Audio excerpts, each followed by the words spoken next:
Hello everybody and welcome to another video. So this week, instead of doing a topic of the week, I thought I would give my thoughts on Golden Demon 2019 and sort of the recent Warhammer Fest that happened. It's been obviously a couple weeks since I attended, but I thought this would be a good chance to summarize everything and talk about how I got on there and what, just sort of thoughts on the event in general. What it was like this year for those who couldn't be there or for those who maybe were, and we're just looking for sort of other people's thoughts on it, and just kind of discuss with you for a little while. So we're just going to chat for the next few minutes about Golden Demon 2019 and Warhammer Fest. So obviously this was held recently at in the beginning of May. The event itself is in Coventry at the Ryko Arena, where I wanted to say the Wasps play, but I guess you're not supposed to say just where Wasps play. I guess it's a sporting arena, right? And it's a very nice venue for it. There's a hotel attached. It's actually quite a good space for this. There's lots of room. I know the events, everything, all the talks and everything like that went really smoothly this year. So I just want to start by saying hats off to all the community team and everybody who helps to set up all these events.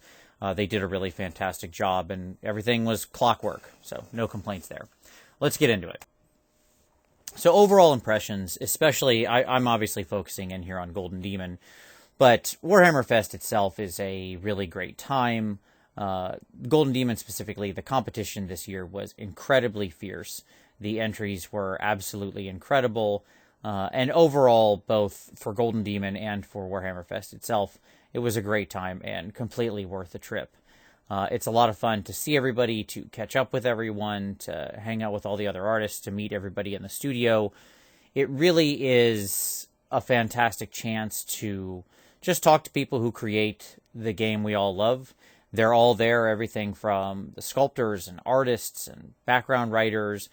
They're doing seminars. They're bringing you into sort of how they think and a lot of the sort of inside baseball. So if that's at all something you're interested in, it's absolutely worth making the trip there if you ever get a chance to. And obviously this does happen, as I said, in Coventry. So this does not happen at Warhammer World as a lot of the smaller like open days and things like that do. So there are games going on there. There's obviously a big store. There's lots of seminars. There's a whole bunch of stuff. But my passion for attending this is certainly driven by Golden Demon. Golden Demon, as I'm sure everybody knows, is Games Workshop's painting competition. It obviously involves painting their models, and it is a competition that is in the classic, what I would call like older model. There's nothing wrong with it. It's just it's the more traditional model of a top 3 with a large number of categories. If you compete a lot, you know that there's sort of 2 differing models of competitions, one of which has a large number of very distinct categories, and they'll generally cut a top 3. The other is what we would think of as the open system, which was popularized across Europe recently in the past, let's call it decade. Just for sake of being easy enough with this, and has moved over into the U.S. as well, wherein you have larger categories, and you have bronze, silver, and golds, or something like that still, but there's any number of them can be awarded. It's held against sort of an objective standard, or whatever the top standard is that's there, and if there are 7 people who show up with gold quality work, because they're all absolutely amazing, and you couldn't, slide a piece of paper between the quality of them, then they're all walking with gold, and then down from that it's silver, and so on and so forth. So those are the 2 sort of systems that are out there.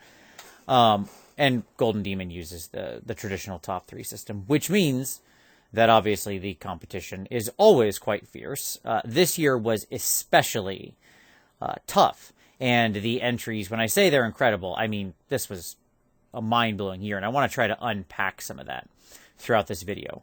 Why in 2019 was it different than, say, previous years? What has changed this year? And some of this might be pretty obvious to people, but I've gotten a lot of questions about this, so I thought I'd walk through it.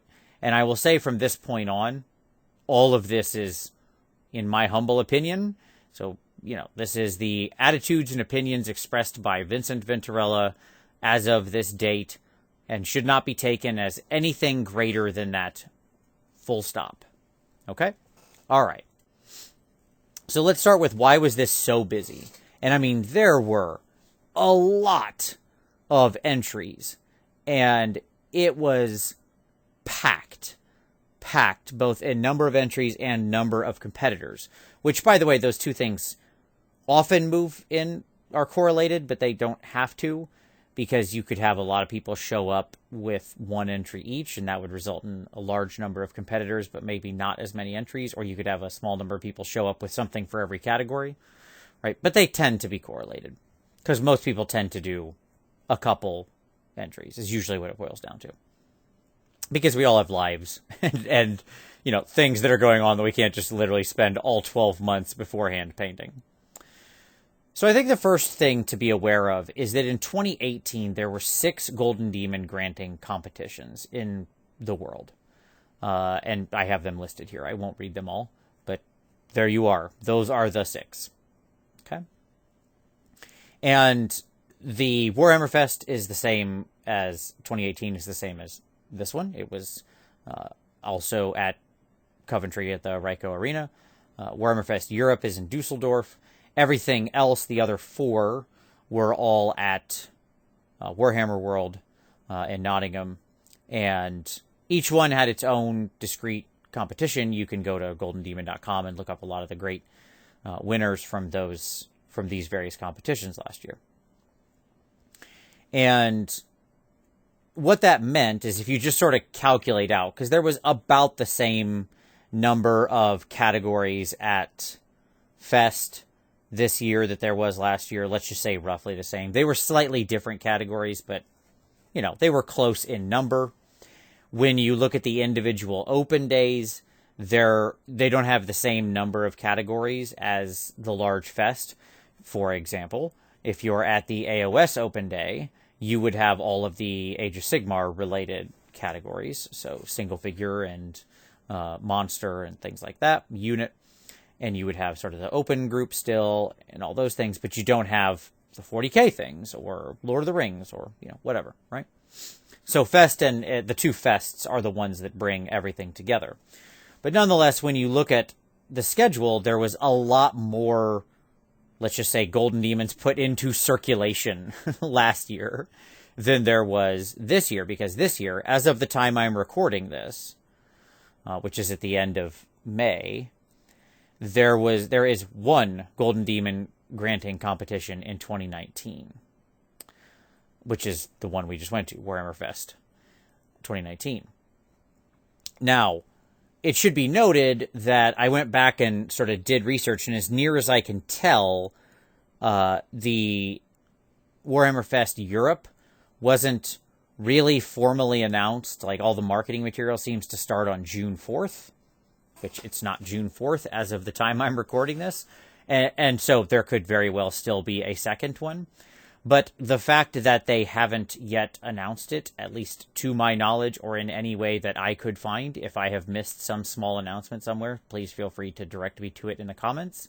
But as I dug around and looked at the events calendar and all of that, I did not see it anywhere. That means that there was 1 show.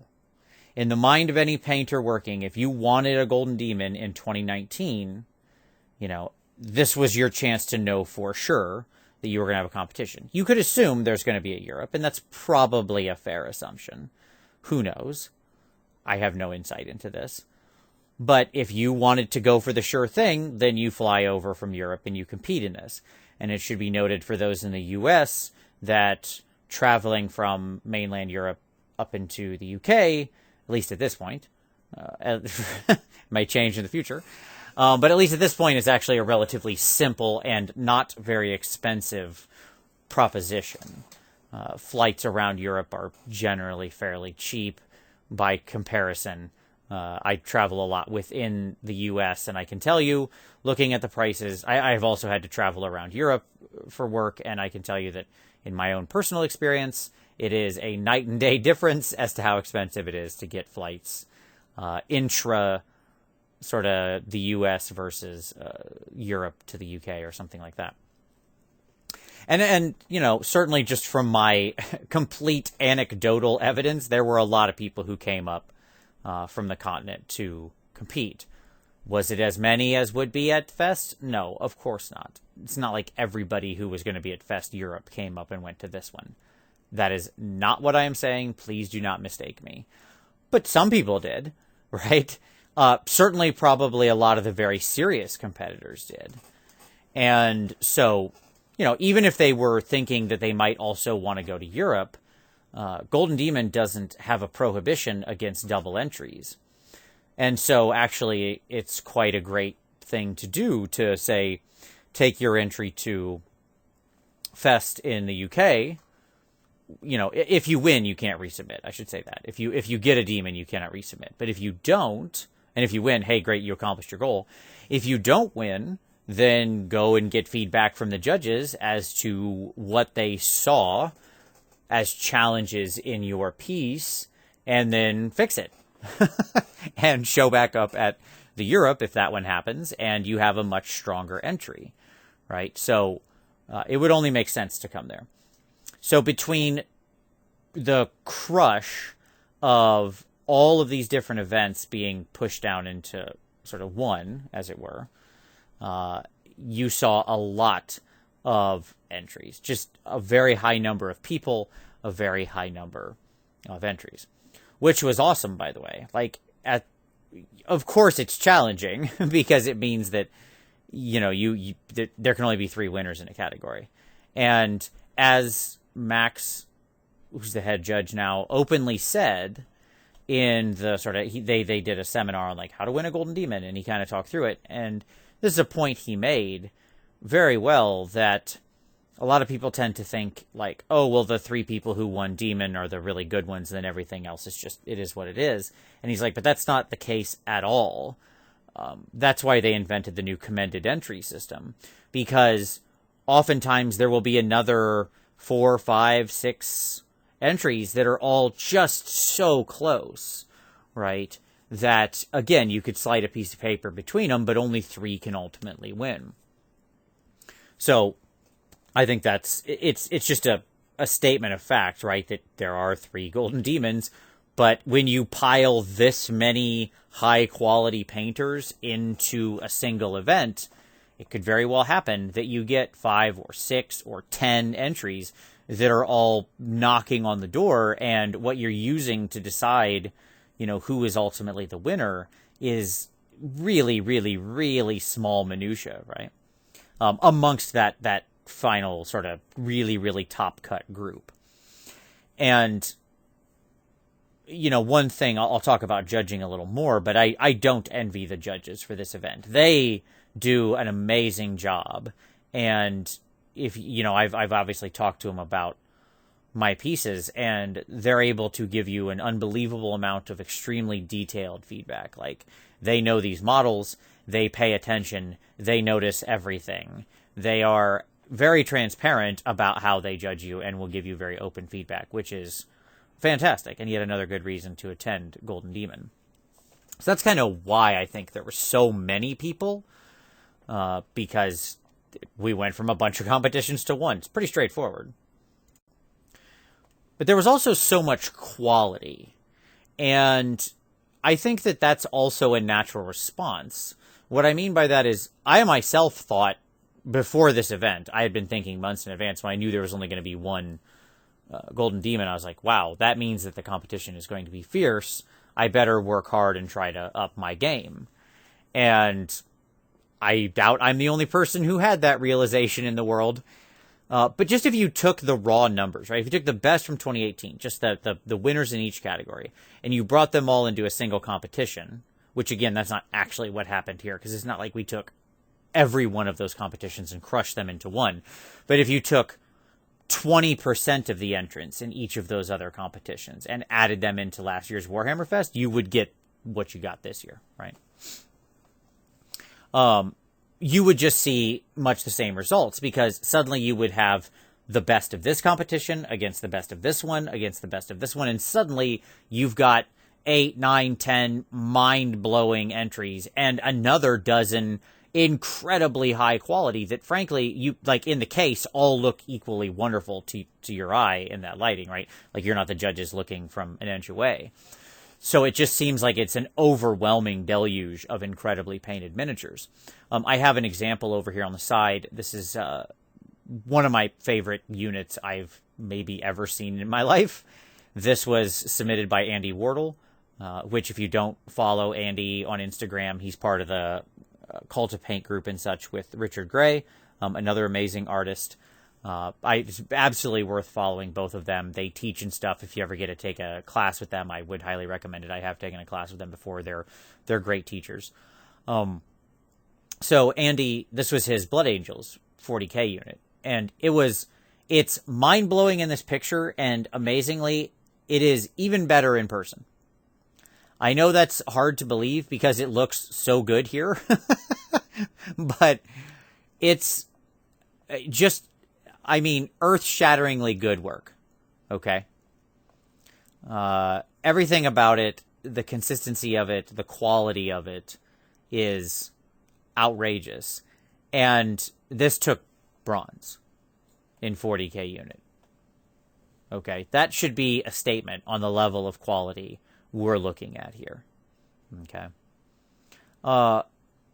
So between the reality that everybody probably thought, well, we better show up, and so you're just naturally piling more quality into a single event, and that some people probably also thought, oh, well, it's going to be tougher, so hence I better up my game even more, you get just a truly earth-shattering level of quality.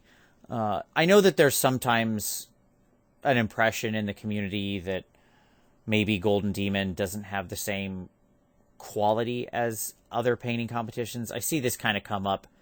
Sometimes there's like this sort of elitist thing.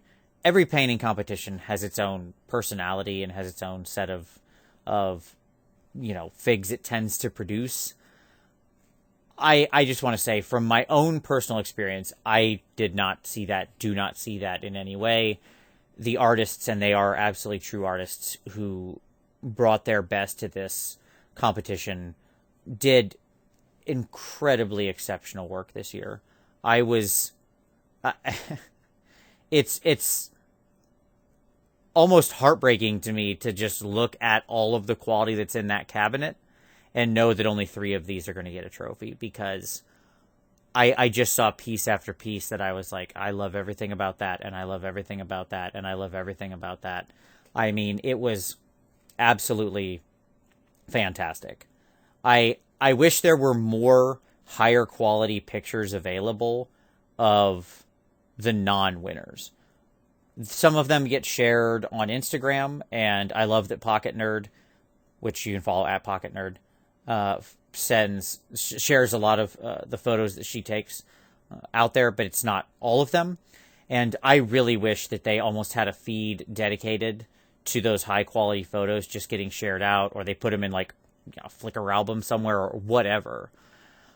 Because I just feel like all of you who weren't there are missing out, honestly, by not seeing the incredible work of the non-winners who were still just absolutely knocking people's socks off. And, I've seen a lot of people share it. Fortunately, I follow a lot of the artists on, Instagram or Twitter or whatnot who were there. So I got to see their work both before and after, when they then shared their results.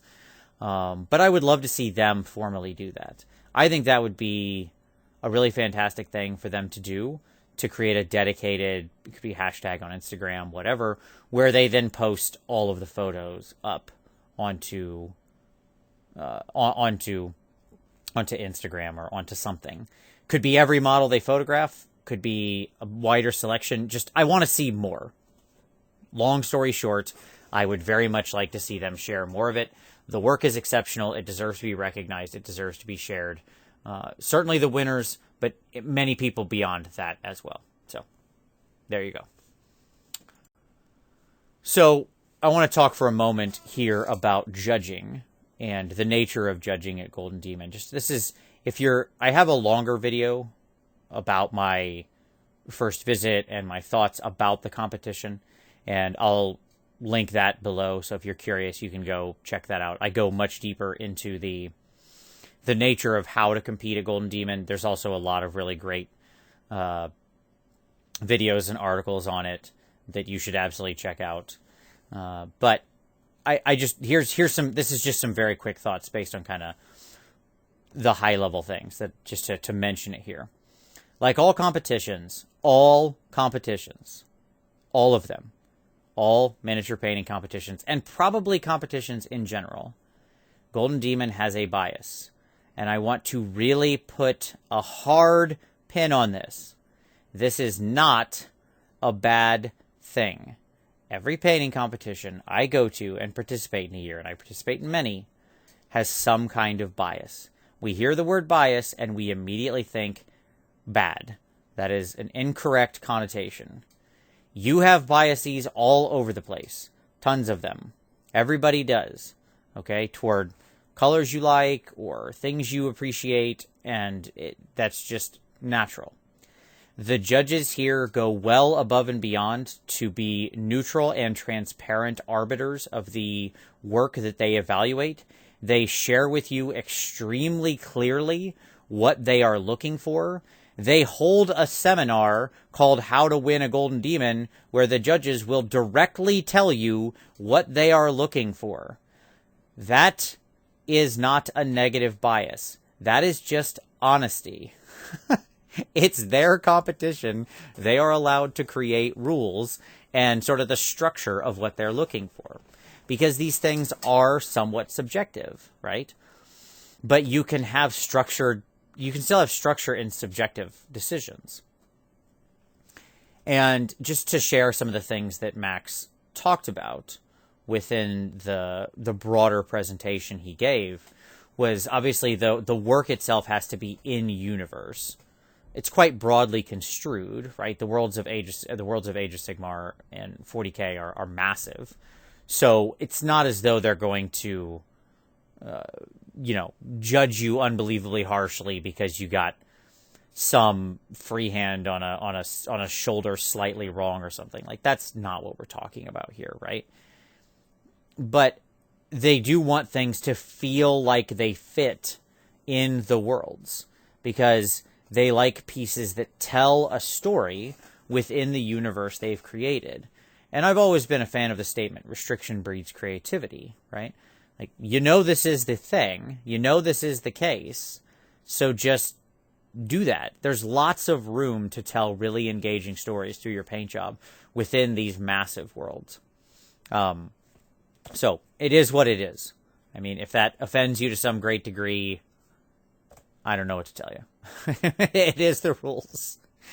And then what I would say, and this is really an important thing to understand, Golden Demon really highly values technical proficiency, cleanliness, and polish. And that's a nuance to understand in competition. So there are some competitions that will favor sort of what I would call composition or artistic impression or something like that higher, because you have to give weights.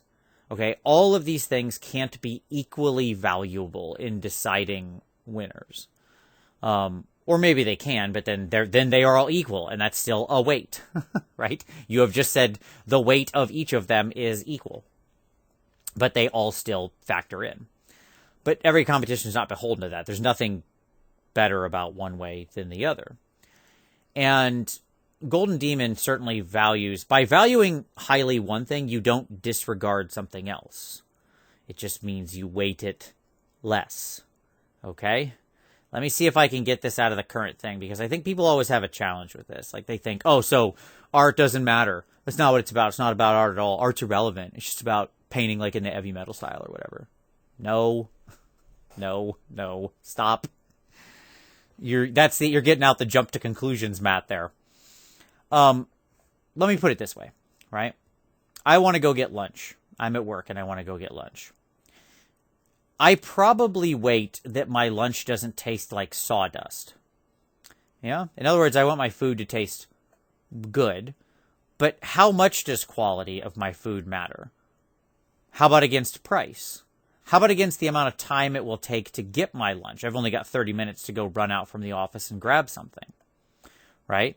So going out to the hot dog guy at the cart on the corner, well, it's good enough. Like it is at best not poison, right? So quality level, it meets it, but my actual waiting at that moment, I value low cost and quick turnaround much higher. Whereas if I'm going out on a first date or something and trying to take somebody, or an anniversary, or trying to take somebody to a nice restaurant, well, suddenly I probably, the time value goes way down. I'm willing to spend the time. The cost waiting goes way down. I'm willing to spend the money. But the environment, the ambiance value goes way up. And the food quality, how much I care about that, goes way up, right? So that's however I want to think about it. It's not that it doesn't matter. It still matters some, right? I might, for my anniversary, I want to take my wife somewhere nice to eat. Money matters less, but it still matters. I can't go out and drop $1,000 on a meal or something. You know, I'm not taking her to, I'm not taking her to Plunder or whatever that restaurant was in 30 Rock where you can get like the $1,000 gold encrusted ice cream. But I'm also not taking her to McDonald's to get a McFlurry. You know, things get weighted differently. Have I beat this horse dead yet? I hope so. Okay, we all get it now, right? We're all on the page, and we'll never misconstrue this again. So this is just a quick note on judging and what you can expect. I think this very much falls in line. So how you would translate this is, if you're wanting to submit to Golden Demon, spend the time. Spend the time to make sure your piece is set within the world and telling an interesting story, has an interesting theme and narrative to it. Whether that can be true, whether it's single figure or something larger like a duel or diorama. But really put in the time on your technical stuff.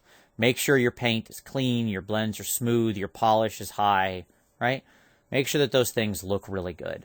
I think people get hung up on stuff like style a lot, and I see that evolving. I see lots of different styles doing well, you know, from very moody pieces that use a lot of different color, that don't feel as much like heavy metal plus or whatever you want to call it, although that still does well also.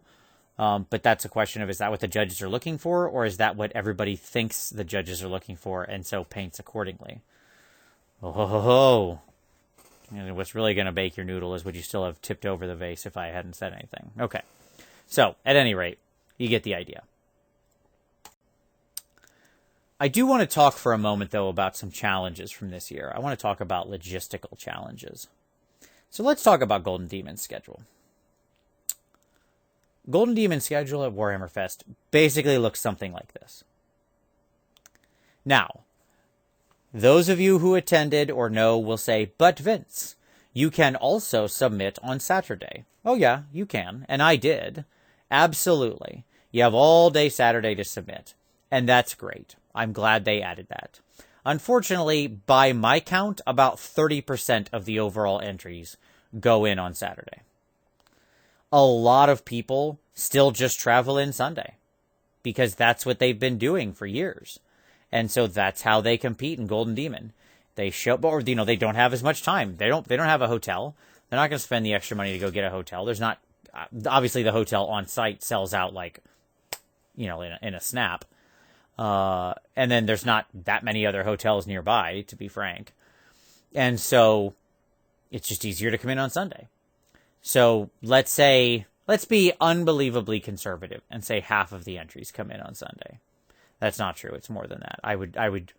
I'd stake money on it. Won't say how much, but some. Which means that your schedule looks like this for something between like probably half and 70% of your entries. You have 2 hours to make your entry, to register and make your entry. It is a long line. The registration process has to do with filling out a form. Hopefully you've taken their good advice and filled out your forms, your entry form beforehand. They do publicly publish this and highly encourage you to fill it out. Good. You should do that. And then when you show up, they then sort of fill out little cards for you. It's a little entry ticket type of thing. And you take your registration sheet, you hand it to them, they give you your little card, you take the card in, and you go to the Golden Demon area, and then you get your minis out of your case or whatever you've transported them in, and you give them over to the handlers who then go and split them up by the cases and so on and so forth. There were entries still rolling in at noon on Sunday. Not because people were late, but just because the lines were that long. Right? I don't know how long after noon they were still going, but it was sometime. It's supposed to be noon entry closes, but I mean, they had people in line. Didn't go that much longer, but it was packed the whole time. Packed. And they had to hustle to get everything in there. And by the way, the people who are doing the judging and handling are like super hardworking people. So this is not in any way impugning them. I want to be really, really clear on that, because they were all busting their butts for what I cannot imagine is like that is just, yeah, it's got to be a really tough day for them. Anyway, 1 p.m. you get your first cuts. You can generally tell they put these little colored stickers on your entry tag, so you can usually tell if you're first cut. Now, if you didn't make first cut, you can start picking up your entries right then. Okay, so let's talk about that right there. That means that it is entirely possible that you brought a mini, stood in line for 20 to 30 minutes, to be generous, and put it in the case, and it will sit in the case for an hour. And then you go pick it up. That's not enough time. Because this whole hour is just like all day Sunday, it is people crowded around these cabinets. Usually a couple rows deep, just trying to see everything. And there's not enough time for people to really take everything in, right? And so, but you don't have to. You don't have to pick it up yet. You just can. But my point is, that's your absolute shortest amount of time.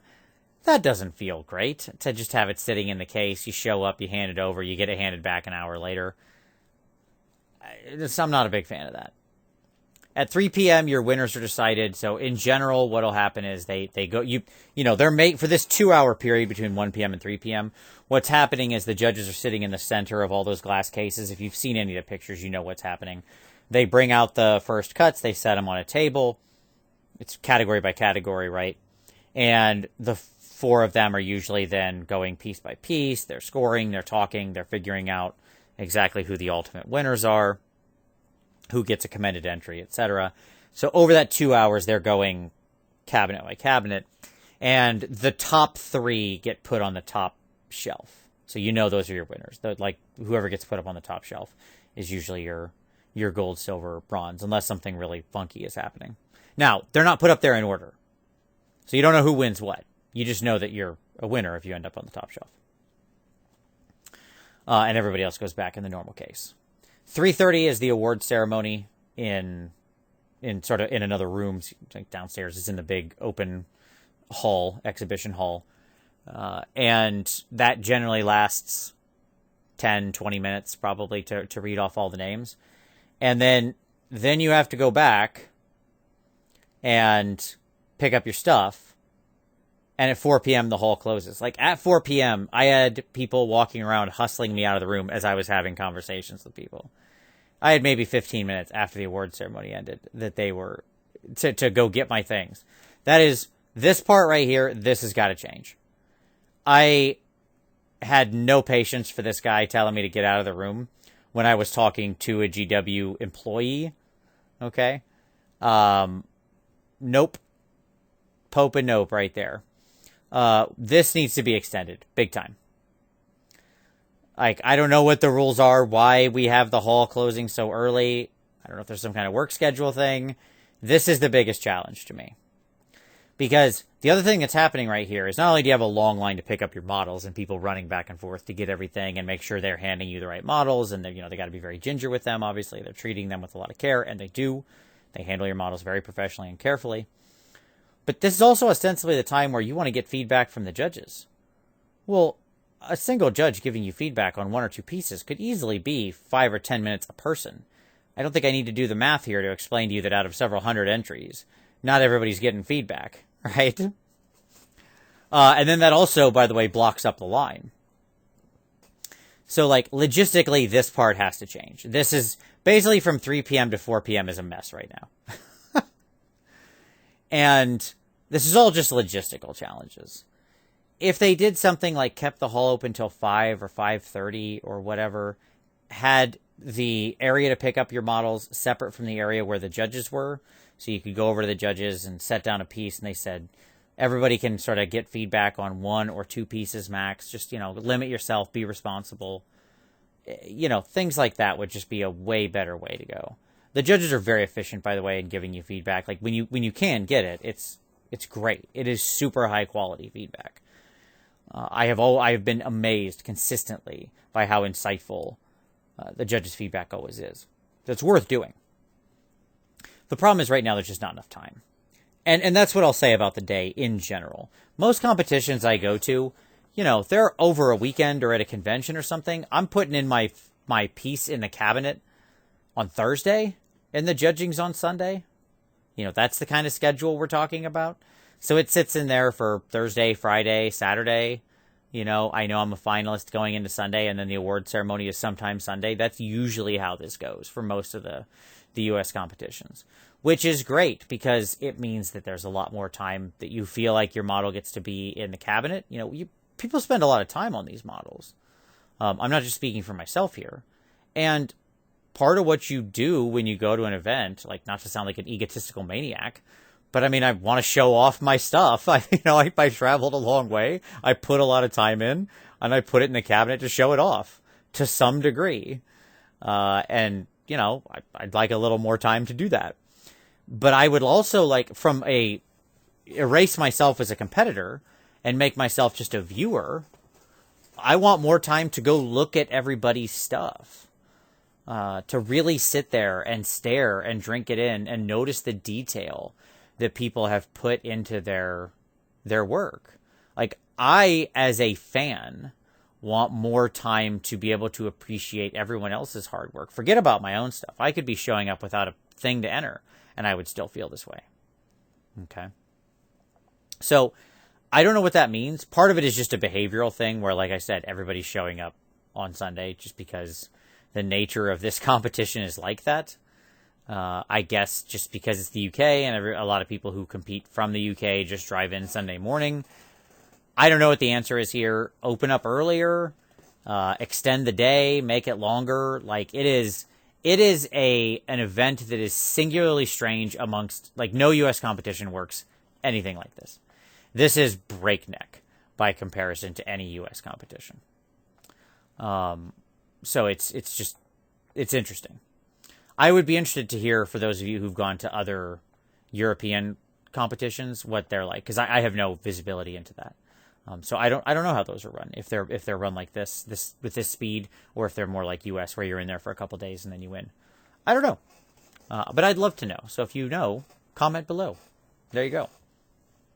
I will state that I hope when it comes to this is going to be a major challenge when we come to Adepticon 2020, which leads me to the future. So, Golden Demon is returning to the U.S., which is wonderful. I am very excited about that. If you were in the hall when they were announcing the awards and you heard some lunatic clapping super loud and yelling, "Yeah!" That was me. I think I was the only one from the U.S. there, or at least in the hall at that moment. Probably not at the event, obviously, but just there at that moment in the hall. And so when they announced this, I mean, this is what I've been hoping for years. Years I've been asking for this, pushing for this. So I'm over the moon that it's happening. And they, like, that schedule I just went through, that is not going to fall. Then on Saturday, the exhibit hall would open, and around noon-ish, actually, I'm sorry, no, 2 p.m.? 2 p.m., yeah. Apologize. Around 2 p.m. Central, they would make first cuts, and that would then trigger the online voting, which would be open until something like 8 a.m. the next day or something like that. I don't remember exactly when the cutoff was. And then the award ceremony was at 2 or 3 p.m. on Sunday, and then you went and generally picked up your figs. You could, if you knew you weren't in first cut, you could pick it up anytime you wanted, either Saturday night or Sunday. But most people would just pick it up sometime Sunday. Like if you weren't in the awards running in general, you would just pick up your stuff sometime on Sunday. Which meant that in general you were more able to get feedback because you had a longer sort of road there. There was a lot. The case is still packed. What was still packed all weekend. I can't imagine what it would be like if everybody was trying to look in 2 hours. Because it's classically been insane to look at the crystal brush stuff. But you could go at like off hours. So I do hope they expand their schedule in some way and adapt to the convention style. But I'm sure details will be forthcoming on that. Everchosen is announced as online painting competition. Details are TBD because as of the time I'm recording this, I don't really know what it is. Sounds cool though. I'm glad to see this expanding because I think a lot of people don't live where they can travel to Adepticon or to Warhammer Fest or something. And so extending the reach to all the great painters in the world who could probably participate online sounds awesome. My hopes for the future in general for this great event are that they continue to or that they expand the schedule, as I mentioned. Like let's what I just talked about. Let's go ahead and extend out that time we've got there. Maybe keep it open a little later. There's probably some logistical reason why the hall is closing that quickly. Fix whatever that logistical reason is, because it's a problem. And then more chances to compete. I'd love to see them put a competition back in Australia. I'd love to see them announce the Europe one earlier so that everybody knows it's happening and can prepare accordingly. Yeah, I'd love to just see more of this competition, because when you have a sort of top 3 thing, you know, it's just going to be the case that a lot of people who are doing absolutely exceptional work aren't going to win anything. That's the reality of it. And the delta between, I think of it a lot like the Olympics, where, you know, Jerry Seinfeld used to have a bit. It's like, what did you lose? You know, talking about like a 100-meter or 200-meter dash or something. And you'd be like, what happened? Why didn't you win? Did you trip? No, it's just I lost by that, but by there to there. That's how much I lost by. And it's a very similar sort of thing, right? Like where oftentimes what separates somebody from a demon and not is an itty bitty little amount of space. So if you have more chances to compete, hopefully you kind of can spread out that work a little bit, and more of these people who are doing absolutely exceptional work can get recognized. But there you go. That's my thoughts.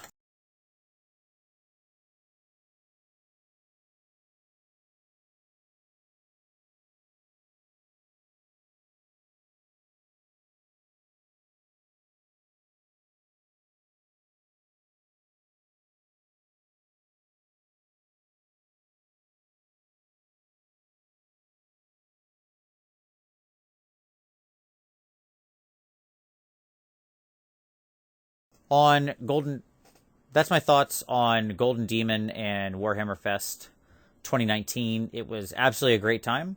I'm already planning for next year. I will be going to Adepticon to compete, and then I will be going to the UK to compete. You betcha. So just on my own personal note, I'll just finish up by this, just in case you're curious. Obviously, I would have probably said something, but I did not win any demons this year at Warhammer Fest, sadly. Everything went finalist, and I did get a commended entry, which was cool. I was very happy for that, especially in a year with competition like this. We'll call this a rebuilding year for our team. That's okay. But it did not sour me in any way at all. There's no excuses. The people who won absolutely deserved it. The work was top notch and exceptional. And as always, I feel blessed and very lucky to be able to go over there and compete and to see everybody's amazing work, and I can't wait to do it again next year. So, there you go. That's the video. Thank you very much for watching. Thank you for all of your support. Give this a like if you liked it. Comment, like I said, if you know more about some of those other competitions that happen throughout sort of on mainland Europe, because I don't. I don't know about them in great detail other than what I see from afar. And so I'd love some insight into that. But as always, I very much appreciate you watching this one, and we'll see you next time.